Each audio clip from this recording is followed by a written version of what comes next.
चुनावी जनसभा को संबोधित करने के लिए उत्तर प्रदेश के मुख्यमंत्री योगी आदित्यनाथ आज कुशीनगर पहुंचे, जहां सैकड़ों की संख्या में मौजूद भारतीय जनता पार्टी के कार्यकर्ताओं, पदाधिकारियों तथा जनप्रतिनिधियों ने फूल मालाओं से जोरदार स्वागत किया।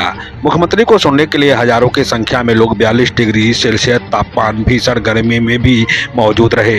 हाटा स्थित जनसभा में भीड़ इतनी बढ़ गई कि व्यवस्थापकों को पुनः दोबारा टेंट लगाना पड़ा। सैकड़ों की संख्या में समर्थक मुख्यमंत्री को सुनने के लिए टेंट से बाहर धूप में भी खड़े नजर आए। सभा को संबोधित करते हुए उत्तर प्रदेश के मुख्यमंत्री योगी आदित्यनाथ ने कहा कि इंडिया गठबंधन मुस्लिम आरक्षण लाना चाहती है, जो किसी भी कीमत में देश में विराजमान नहीं होंगे।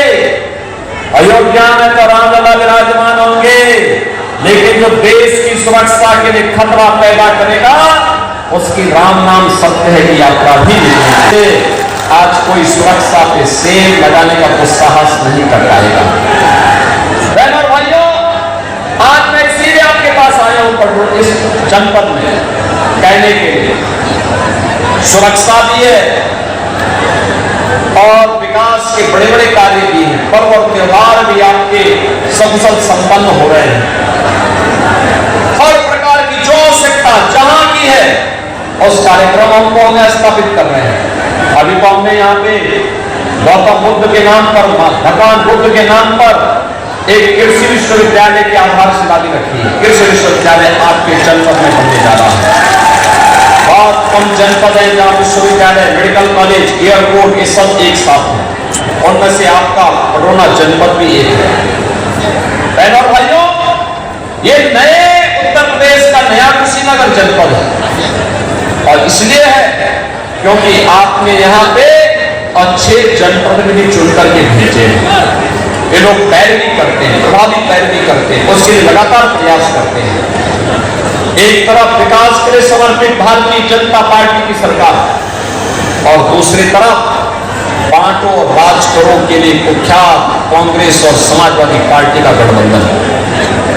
बहनों और भाइयों, बांटो और राज करो, पहले देश को बांटा, फिर क्षेत्र और भाषा के आधार पर बांटा, फिर जाति के नाम पर बांटने का कुत्सित प्रयास। ये आपस में ही पहले जाति में लड़ाएंगे और फिर अनुसूचित जाति और पिछड़ी जाति के आरक्षण को एक समाजवादी पार्टी और कांग्रेस के लोग इसको मुसलमानों को बांटने का काम करेंगे।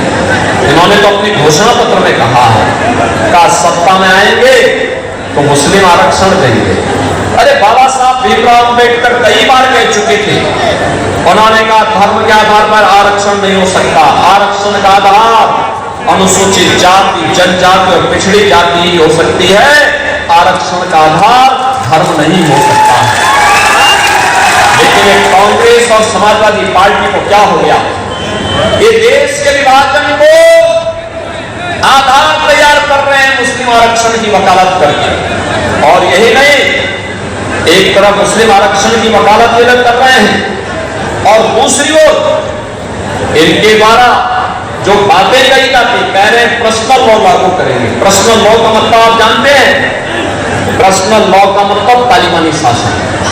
तालिबानी शासन का मतलब बेटी स्कूल नहीं जा पाएगी, महिलाएं ऑफिस या बाजार नहीं जा पाएंगी, बुर्के में दुपट्टे ऊपर रहना पड़ेगा। ये तालिबानी शासन है।